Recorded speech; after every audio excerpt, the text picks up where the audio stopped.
umaga. Nah. We're not doing that. It's not an Als je ernaar interview. kijkt, het is verschrikkelijk mooi. Ik weet dat het geen interview is. Dankjewel. Men luistert naar ons gesprek. Yeah, And and this it is is how it goes. interessant. Yeah, Always. crazy people talking about crazy stuff. I would like to think that I am different. I'm not crazy. I am different. I believe that everybody is crazy. I believe that everybody's unique and different. No, believe that everybody is a little bit crazy. I believe that everybody is like every little bit of everything in life. And Exactly. I agree with that. Het komt like uit op bepaalde momenten in je leven en dan moet je ermee dealen. And That klopt. And yet I don't call it crazy. No, it is crazy. I don't think like the whole concept is crazy. Like you have everything of every little aspect. Like crazy is like one little aspect of the whole universe. Okay. And that is part of your life as well. Okay. And so that's what I believe. Like every partial of things that we believe are living proof of things I believe is in everybody. En het komt gewoon like uit op bepaalde momenten en dan zeg je van, oké. Maar dan denk je van, how did you get so crazy? Maar it is basically like a reaction to something. And that's what I believe. We will agree again to disagree because I will call it weird. And it's not weird. Iedereen heeft rare trekjes. It's not weird. It's just, it's like everything. We have everything. And dan komt het terug op de eerste vraag. Like, how to lead of what is a perfect life. Yes. Maar dan in the sense van, wanneer je weet wat je kernwaarden, normen zijn, dan ben je moeilijk van je, niet apropos af te krijgen. Dus kan je altijd terugkrabben van, oké, ja, dat ben ik. Maar in some part of your life you're gonna do something really totally weird or totally crazy because you feel comfortable in the moment. Trust me, I did it. I did some crazy shit in my life and I am proud of those moments. I would not like to be reminded of that time. Okay, I would not like to be reminded of those times. No, but like it's not about at least not in front of a camera. No, we're not gonna talk about those moments. Although it would be fun, we would get a lot of views. Okay. No. One of the weirdest moments of my life was when my then boyfriend broke up with me because of Rahil. And to be honest, I am so... Everybody's gonna say it actually didn't hurt at first at all. And I was like, but that's the person you have a relationship with. It should hurt. I was like, ooh, it didn't hurt. So that was one of the weird moments in my life. And I looked and I'm like, shit, it hurt. I'm sorry. I bet that's gonna hurt somebody. Especially with me. When I look back, it's really weird. We're not. We're not. We're gonna cut that. No, we're not. But anyways,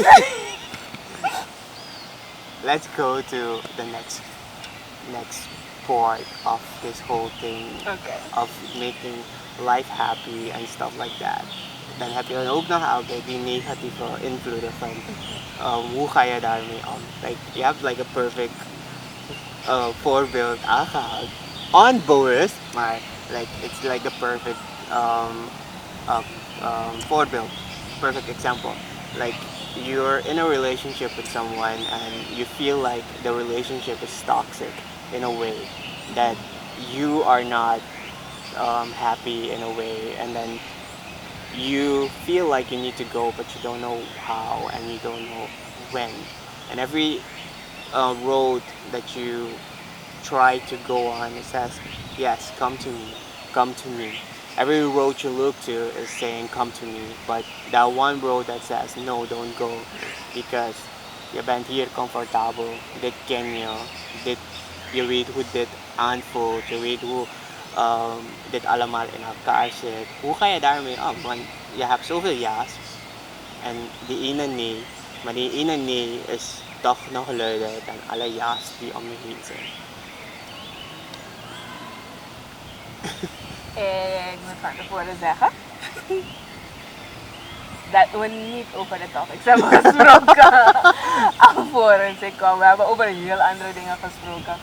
And Gaan we daarover praten? No, we're just gonna finish what we started. We're gonna finish what we started, and I lived that.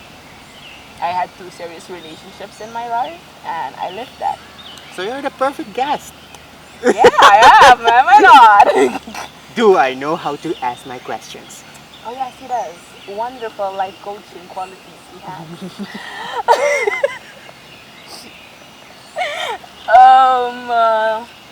Future plans. I know, right? We're gonna rock at this. Okay.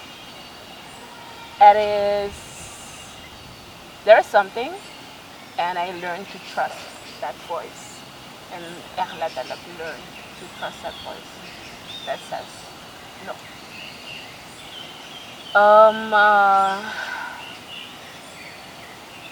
Ik was eens getrouwd. En jaren voordat, ja jaren, 2 jaar, 3 jaar voordat ik trouwde, I got a dream. I'm one of those very sensitive people.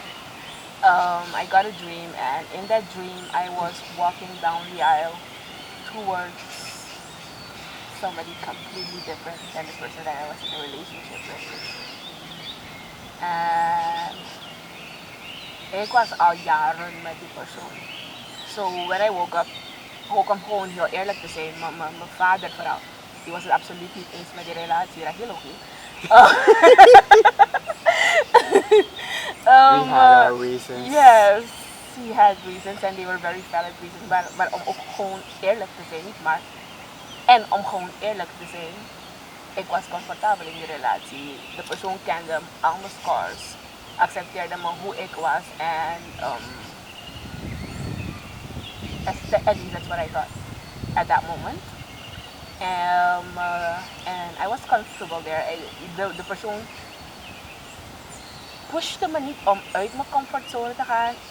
En dat was wat ik wilde. Goed, ik kreeg die droom en ik heb het heel ver in mijn onderbewustzijn gestopt. Niet lang nadat ik I do say,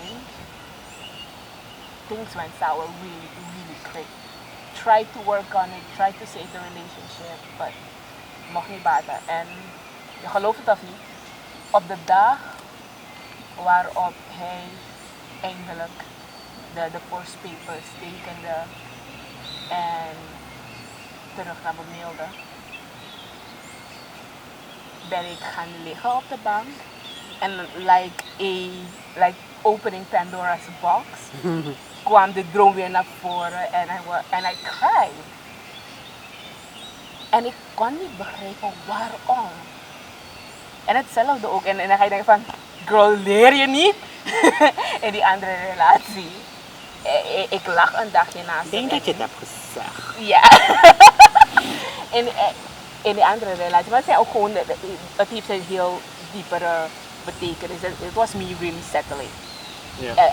That was me not knowing what made me happy. That was me not valuing myself as I should. That was me settling for less than. En niet omdat zij less than zijn. Het gaat gewoon om die dingen die zij willen. De dingen waarnaar zij streven. De manier waarop zij het leven zien. Ja, om terug te komen. Ik lag een dag naast hem en ik keerde me om. En I couldn't recognize him. It's like something was wrong. Ik voelde me gewoon niet goed. En alles in mij zei, er is iets mis. En ik zei hem een keertje van, ik ben niet zeker dat dit voor mij is. En hij was like, ik twijfelt zomaar. En after getting a confirmation, as in, ja, dat is het van een andere persoon. I was like, okay, weet je wat? let's give this a try. Don't be paranoid. Niet omdat het verkeerd is gegaan. In een relatie waar je 10 jaar in zat, zal het verkeerd gaan nu. So, you know. Maar wanneer ik terug ga en ik denk en ik zit gewoon te overpeinzen van hé, er zijn heel veel dingen waar ik naar die stem heb geluisterd. De stem die zei nee. En I embrace that nee. En ik heb elke keer spijt ervan gehad. Life choices, career choices, relationship choices. Others. Maar dus eigenlijk hebben deze twee vragen van, like, de eerste vraag en like, deze vragen hebben eigenlijk een soort van koppeling. En de reden waarom ik eigenlijk ook er naartoe ben gekomen is omdat we vaak genoeg, ik heb bijvoorbeeld om terug te gaan naar mijn situatie waarbij ik zeg van ik voel niet ervoor om vandaag uit huis te gaan, dus ik blijf thuis. Of ik wil dat niet doen, of dat gedeelte van mijn leven wil ik vandaag niet doen, dan doe ik het niet. Dan leef ik bijvoorbeeld niet geforceerd ook. Is voor me grijze haren, laat me grijze haren. Oké. Mijn sexy grijze haren. Ja, ik leef niet geforceerd en ik ga gewoon voor wat ik wil doen. Maar dan nog heb je dat eigenlijk wat ik noem gevoel is eigenlijk die stem waar jij het over hebt van dat je zegt van hey, waarschijnlijk moet je dit niet doen. En ik heb het ook voorheen gehad waarbij ik het doe en dan me dan rot voel en dan I get broken up and stuff like that. And I don't want to deal with that anymore. So I said like, okay, this is enough. I'm not gonna do this anymore. I'm just gonna do what I feel is right. And if I feel it's not right to go there, I'm not gonna go there. En dan heb ik het niet over like mijn introvert zijn, dat ik niet naar een party wil gaan of something like that. I don't want you to hug me. I don't want you to touch me. I don't want to come close to you or whatever. That's just my Anyways. yeah, that's too much. we gaan dan te langer over praten of something. Maar er zijn bepaalde dingen die me zeggen van hey, dit is niet voor jou of dit moet je niet doen. Daar ga ik er ook niet voor. Maar hoe herken je dat als te zijn, daar moet ik naar luisteren? Want dat is eigenlijk de vraag. Want we zitten allemaal met, oké, we moeten comfortabel zijn, we moeten dit doen, we moeten dat doen. Maar hoe maak je die switch van, dit is niet voor mij, dit moet ik niet doen? Daarom is het voor mij van belang om altijd rust te hebben hier zo. Op het ogenblik dat er te veel ruis is bij mij, hoor ik die stem niet. Ik hoor die ja niet. Ik ben op autopilot. En daar wil ik nooit meer zijn. Ik wil het niet meer zijn. Ik zeg, men zegt echt nooit. Maar ik wil niet meer daar zijn. Ik wil echt gewoon niet meer daar zijn. Oké, maar dat is dan ik noem je dan misschien een beetje te complementair van een wijs besluit of een wijze aanpak van de situatie. Toch? Maar ik heb het nu over iemand die like, in principe die vragen nooit stelt aan zichzelf en eigenlijk bang is om die vragen te stellen aan zichzelf. En jij krijgt dan echt ook het antwoord van ja maar dan net als wat jij had van ik moet dan opnieuw beginnen. Weet je? En dat is er meestal ook bij een baan verlaten. Ja. Hoe ga je daarmee om? Ik heb met mensen gesproken en dan ga ik het misschien brengen naar een beetje het thema van die video. Een beetje LGBTQ. In Suriname is het nog een beetje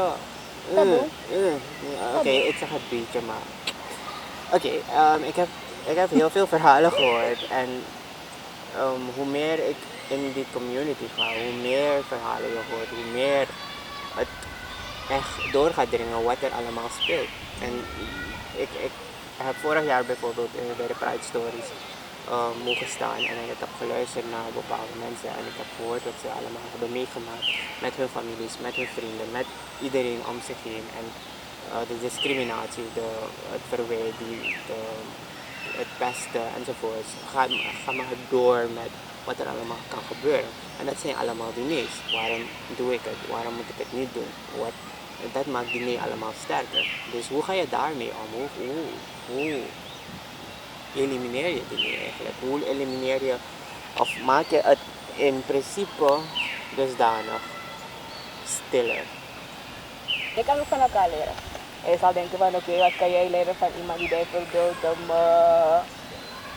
in de LGBTQ community zit of Nee, maar iemand kijk, bijvoorbeeld die moslim is. vorig jaar met I Am A Being Ja. heb ik eigenlijk willen duidelijk maken dat we niet allemaal dat we niet moeten gaan kijken naar ras, cultuur, religie en alles al dat soort soort dingen. shit. Ja, precies. We moeten echt gewoon kijken naar het beginsel. Ik ben Mens. mens. Klaar. En dan gaan we verder. Wie ben je? Oh, je bent een mens. Oké, Precies. laten we verder gaan. Wat doe je graag? Wat gaan we Precies. verder? En weet je, dan zijn we hebben connecties met elkaar. En niet gaan kijken van, oh, je bent, ik wil niet. Ja, maar dat vind ik zo stom. Want Maar je dus kan daar de gaat het mooiste dingen eigenlijk, daar gaat het leren. eigenlijk om. En daar zitten we eigenlijk mee. We zitten in een maatschappij dat eigenlijk gefocust is op, we moeten het op deze manier doen. En dit is fout, dit is goed. En dat, ik geloof er niet in goed en slecht. Ik geloof in, we zijn mensen, we doen alles dat. En dan ga je terug naar het element van we zijn alles in één en we mogen alles doen en we kunnen alles doen op een bepaald moment. Op dat moment is dat het beste dat we kunnen doen als mens. En dat we dat tot onze knowledge doen. This is the knowledge we have. En die understanding moeten we hebben van elkaar. Maar nu breng je dat gedeelte is brengen naar de dader in plaats van de ontvanger. Of de persoon, hoe noem je het? The person at the receiving end. Ja, hoe noem je het? Je hebt de dader en de? The victim. Yeah, the victim. And like in that case, like if you're getting bullied or whatever, you're become the victim. Maar hoe ga je uit die rol van ik ben geen victim, ik ben een mens en ik leef hoe ik wil en ik ga gewoon ervoor hoe ik moet zijn. How do you quiet the no that comes from the stigma that surrounds the subject? Because we're not gonna eliminate it anytime soon. The best we can do is vitalize the person, the victim, to become stronger, to believe in who they are and believe what they can do and keep on going. Anders geef je me eigenlijk al het antwoord. En dat is amazing about life. Anders geef je me al het antwoord. Yeah. Believe in you. Accept you. Yeah. Okay. So we are switching camera because some idiot didn't charge the batteries. I wonder who. I don't own a camera. So But you were in charge of charging. Anyway,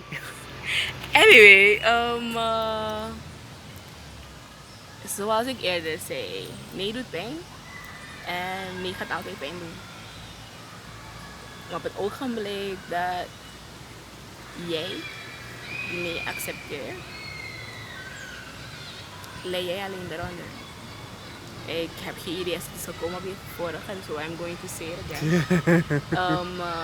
Ik heb vanaf 2006 om en bij in een branche gezeten. Het was eigenlijk mijn nee. En ik heb het gedaan tot 2018, of eind 2017. En ik werd er alsmaar ongelukkiger van. En yes, I forgave. Yes, I let go. en daar zeg je weer iets moois. Ja. Ik heb bijvoorbeeld vorig jaar kwam een collega naar me toe en die vertelde me dan een verhaal over een vriendin die een zoon heeft die gay is en ze accepteerde het niet. En wat ik grappig vond van dat verhaal is dat die vader juist die gay zoon accepteerde, want meestal is het andersom. Ja. En die moeder kan er Pretty niet much. mee, omdat ze meer het culturele, de maatschappij om zich heen, tantes begrepen het niet en ze waren helemaal in dat hij is ziek, je moet hem naar de dokter brengen en dat soort BS. So, dus mijn hart, het deed wat innerlijk. It's En I okay was to like, say pain. Are you going to put that? Are you going to put that part? Are you going to cut it? Okay. People Okay, heard me yeah. say fuck you before. Okay, yeah. Uh-huh. Yeah. It's supposed to be a vlog or a podcast, whatever. And it's very And natural. so we're not Yes. gonna hide anything. I'm not gonna act like You I'm don't Mr. tell me on the Perfect, regular to go F myself. Yes. and she does it too. No, I Church girl, don't. Wow. thinking it, Wow. thinking it makes it. Wow. Yeah. Wow. Anyway, back to the story. I was going to say something that I need to tell myself, and you don't need to tell the world for me. Thank you. So I'm not gonna answer you. No, no, you don't smell a story here. Goodbye. Goodbye. Anyway, Anyway. dus waar het eigenlijk op neerkomt, het heeft me bezig gehouden. En vanaf ze het vertelde was ik ermee bezig. En ik dacht van, dat zal geen goede situatie zijn voor die jongen. En ook niet voor die moeder. En het enige advies dat ik er op dat moment kon geven is dat, of tenminste kan zeggen, is wat er moet gebeuren, is dat die zoon zijn moeder moet vergeven. En, want ze weet gewoon niet beter. En jij praat over vergeving en we hebben het in Suriname altijd over forgive and forget. Of, wat is het dan? Is het forgive and forget? Ja, vergeef en laat na of forgive and forget. Ja, beter. Oké. Anyway, ik leef volgens een standaard dat je vergeeft en niet vergeet. Dat je blijft onthouden wat er is gebeurd. Omdat het een levensles is. En niet echt iets van, het is gebeurd, vergeef het en forgive the person, but you don't forgive yourself. And that's the worst part of it. We forget to forgive ourselves that something happened to us, dat iets gebeurd is en dat we door moeten gaan met het leven. Op het moment dat je nog bezig bent ermee, dat je het nog op jezelf houdt, ga je nog steeds door ermee. En dan kunnen we blijven praten over, ja, we moeten accepteren en al soort dingen. Maar acceptatie kan pas nadat je het hebt vergeven. En dan heb ik een vraag. Ja. Als je het niet vergeet, en heb ik het niet over letterlijk vergeten en dan terug naar de ben ik hey, you're my best friend now. But dan heb ik het over van vergeten als in van hey, it happened, it's in the past. Ik heb erover gesproken met je. Ik heb ermee gedeeld. Kijk, het is... Wat bedoel jij met niet vergeten? Niet vergeten betekent dat een moment... Kijk, bijvoorbeeld, dan gaan we naar een soort van regret. Right? Yeah. We all have regrets. Or people say we all have regrets. I actually don't live with regrets. Ik wil dat niet, omdat ik zeg, elk moment in mijn leven is een les. En elk moment dat ik leer en ik zeg dat die les heb ik spijt van, heb ik die les niet meegenomen in mijn leven. En dat wil ik niet hebben. Dus ik ga gewoon door met het leven. En ik vergeef mezelf voor wat er is gebeurd. Ik vergeef de persoon voor wat ze hebben gedaan. Ik zeg bijvoorbeeld, waarschijnlijk wisten ze niet beter. Waarschijnlijk konden ze niet beter. En daarmee zet ik me zo van, oké, ja, het is gebeurd. En we gaan nu verder. We hebben geleerd eruit hoe we verder kunnen gaan. En soms is het niet van, je stoot de persoon uit je leven. Maar je plaatst de persoon eigenlijk op een plek waar ze horen te zijn in je leven. Dat je, ik vertelde het pas nog aan iemand, dat het verschil tussen in relaties, of wat we vaak zien als problemen die ontstaan bij relaties, is dat we tijdens onze verliefdheid kijken naar, oh, hij is mooi, hij is dit, hij is dat. En ze is sexy, ze heeft een mooie ass en al dat soort dingen. En dan word je verliefd en dan ben je zo in de hemels. Wat is het? Even de hemels, ne? Ja. I don't know, I don't go there no more. I would love to stay firmly planted. Ja, ik was pas nog daar, dus ik weet het. Zevende hemel. En... How was it? Shut up.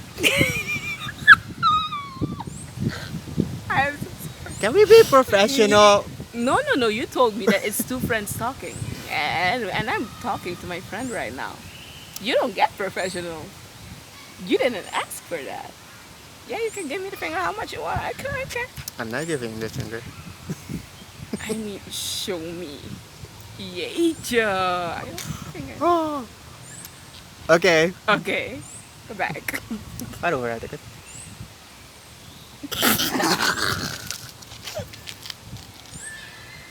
We were forgetting and Ah ja, we zijn, we waren in de zevende hemel en What happened, yes. je vergeet eigenlijk te ontdekken wat er precies aan de hand is. Precies. En dan ontdek je misschien de verkeerde dingen. En dan zie je niet bijvoorbeeld de kernwaarden. Je maakt dan afspraken om in een relatie te gaan, gebaseerd op wat je op dat moment Yeah. kent van de persoon. En dat zijn de schijnwerpers in plaats van Yes. de kernwaarden. En als je Hold on a second with that. Weet je, vorig jaar leerde ik iemand kennen. Ik was op een work meeting en ik leerde iemand kennen en he was head over heels and I was like, oh, okay, nice. Op het ogenblik waar we een beetje afstand tussen elkaar konden creëren, was het voor mij belangrijk om hem te vragen om bepaalde vragen te stellen. Waarom? Ik heb veel geleerd uit de twee relaties. En je zei ook iets moois van no regrets. Ik weet dat het niet mogelijk is om terug te gaan, om alles opnieuw te doen. So when I say van ja, if it would be possible to go back, I would do it different. En heel cliché, tegelijkertijd zeg ik van, it's okay. Alles wat ik meegemaakt, carrière, relaties, yada. Everything brought me to where I am now and I'm happy with that. Goed, terugkomen op geen... Hij verstaat geen... Die ene guy verstaat geen Nederlands, dus het is niet zo erg. En als je translation zet, I don't think he is linked to your page, so it is only erg. So sorry, Easy, but... he and I had something. Anybody that knows Ruth, link everybody that she knows to They this don't video. know him. Okay? They don't know. Link everybody that she worked with, everybody that she talked to in her life. He's not even a So, local. I don't care. Yeah. Everybody, I'm gonna let this be posted in Bonaire, in Sabah, in Curacao, whatever country that you've ever been in. So everybody link her. Anyways, he and I did something that was a commercial break. That we called 5 questions and 5 things. It would be 5 questions that he would like to ask me, and he would have to answer them too and tell me 5 things about himself. And it should not be things like, oh, I like fish. It's okay to like fish. Maar voor mij was het iets anders. Als in van 5 dingen die je niet aan anderen vertelt, die je niet makkelijk aan anderen vertelt. So he and I created some kind of safe zone where we could really talk with each other. He was recently divorced, has kids, and I came out of a relationship, a while after, but tegelijkertijd wilde geen van beiden in iets gaan waarvan je zegt van oké, weet je, this is not what I want. Goed. Iemand zag dat of iemand merkte dat en ze was like, but you're taking the whole romance away. I said, sweetie, it's not taking the romance away, it's making sure it stays there. It's making sure it stays there. Yeah, that's it. Want het was meer van, ja, maar relaties, mensen veranderen allemaal. En ik zei toen ook van kernwaarden van mensen veranderen niet. Nee. Alle andere dingen veranderen, behalve de kernwaarden. En als je afspraken maakt op... Je leert mensen gewoon beter kennen. Hè. Bepaalde dingen zijn gewoon daar en ze ontwikkelen zich gewoon een beetje. Dus als je op basis van kernwaarden afspraken maakt, dan kan het nooit verkeerd gaan. En als je mensen plaatst in het leven, in jouw leven, gebaseerd op kernwaarden, dan hoeft het natuurlijk niet verkeerd te gaan. Precies. Maar we zijn een beetje afgedwaald van de vraag, uiteindelijk, wat het eigenlijk moet zijn. De no. Want hoe ga je om met die no? En misschien niet afgedwaald, maar verder uitgelegd. Pretty close. Yeah. Pretty close. Oh. I said no to that guy. waarom? Why? You guys had a good We understanding. had a wonderful understanding, maar zijn kernwaarden waren anders dan mijn kernwaarden. En niet dat ik per se iemand wil hebben in mijn leven om met exact dezelfde kernwaarden. Het ging echt basically hierom. He would like his partner to be a stay-at-home mom. And I value family, I love kids. And at the same time, I want to have balance within that. Even though down the road, maybe 10 years from now or 5 years from now, I would love to work half of the week and be at home half of the week. Maar dat is niet iets dat ik nu wil. Ja. En omdat ik weet dat het voor spanning kan zorgen, heb ik liever dat we dat niet doen. Want hij is heel erg hell-bent on that.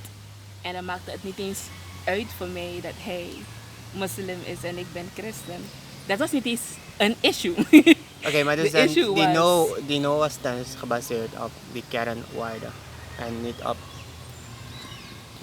het mooie dat erom gekleed No, werd. Van, helemaal niet. ik He's a zou- fantastic person. dat je een goed uitziende vriend zou hebben. Dat je naar Oh, plaatsen kan gaan en kan pronken met No. iemand en dat soort dingen. No. Daarom stel ik eerlijkheid als mijn graadmeter Ja. in elke relatie. En wat het dan ook uitmaakt.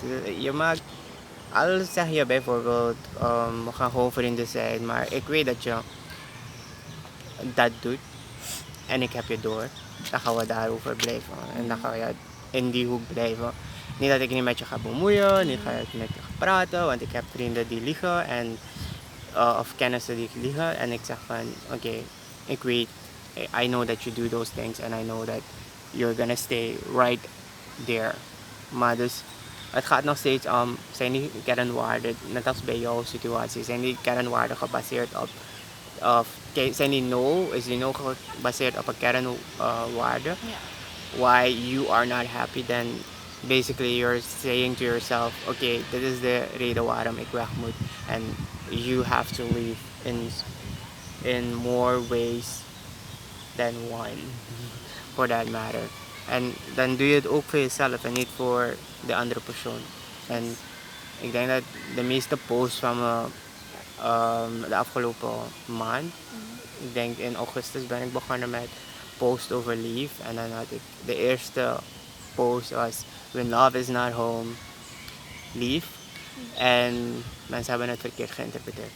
I don't know why. But ja, dus dat is het.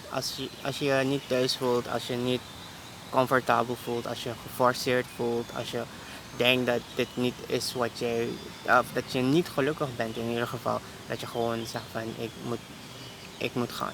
Dit is niet voor mij. Ik moet ergens gaan waar ik wel gelukkig ben. En dan die plek gaan opzoeken. En niet bang zijn om alleen te zijn. Niet bang zijn om weer opnieuw te beginnen. Want je begint eigenlijk niet opnieuw. Je moet eigenlijk gewoon weer naar nul. Ergens gaan waar jij denkt dat nul is, maar het niet nul is. Maar gewoon weer ergens is dat je, waar je eigenlijk gestopt bent om jezelf te zijn. Dat is perfect gezegd. Ja. I know. I'm good with words, woman. Yeah, I know, and I appreciate those words. It's not going back and starting over. It's going back to you. Ja. En het wordt een beetje druk om ons heen. En ik weet niet als dit komt op die video. So, Als je me nog hoort. But we can't do anything about it. Je stem is niet zo zacht. Oh, so you're saying I'm loud? No, I'm not saying you're loud. You're I'm so saying, mean. I'm saying your voice is not that soft. In elk geval, precies zoals men Anyway. vindt dat ik luid ben. Maar Ik het ben punt niet gaat... altijd luid. Ik heb mijn tijden waar ik luid ben. En ik heb Anyway. momenten waar ik luid ben. Waarschijnlijk is ik snap het. Je kan nooit luid zijn wanneer je slaapt. And this, people. Anyway. Waar het op neerkomt is dat ook al hebben mensen een bepaald beeld van je, is het gewoon op wat je projecteert naar ze toe.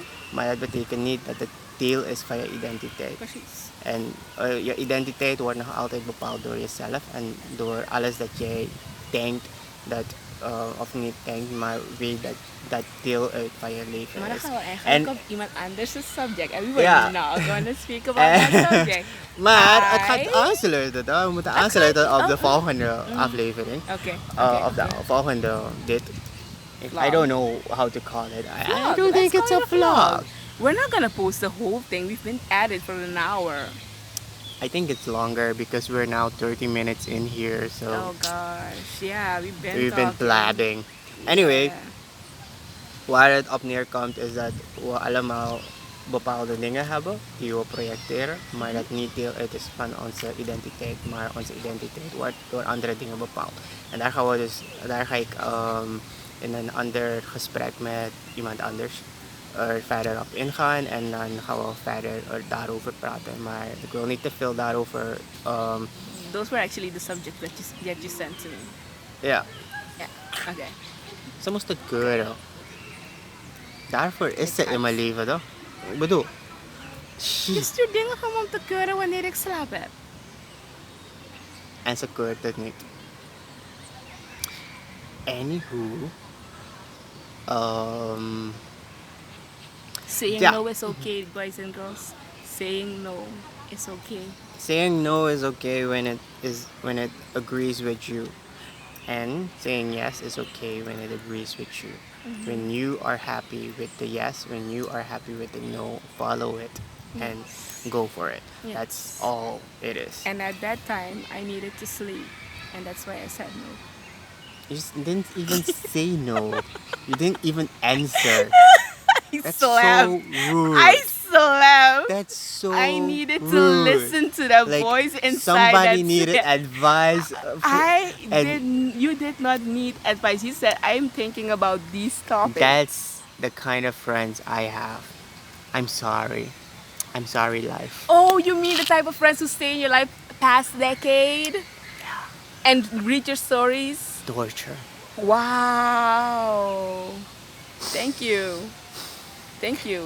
And now you're gonna leave me. Here you go. Go Yeah, leave. me. Leave. 28 September. Just ga als je weg moet gaan. Oh my god. Vandaag hebben ze... draaide ze plotseling afscheid nemen bestaat niet. Like, oh hell no. Ooh, they went there. They went there. Jeez, no. You're not gonna do that. Je liep me naar shore. Well, dit gedeelte komt niet in die video. Ik vind wel dat het moet komen. Het is wel grappig. Hè? Want ik kijk nooit naar een spiegel. Maar als ik een spiegel nodig heb, dan zet ik die camera altijd aan. Dan kijk ik van, er is iets hier. You Ja, actually kijk. are growing a full beard right now. Look at you, big Altijd, man. boys. Ik heb vaak een full beard. Go look at my selfies. I just like them. Voor mij was het belangrijk dat je selfies maakte. Aww. Hey, kijk. Ik heb actually nu een nek. You said you're going to cut that part. Ooh, memory full. Bye. Dus It's been amazing. she was Say in the it's been medical amazing. world and she doesn't know that everybody has a neck. Look, je weet heel goed waar I ik now bedoel. know why she is not in that field anymore. He is. And on that He's note, an amazing friend we to are have, leaving. yo. He will insult you. Always insult you.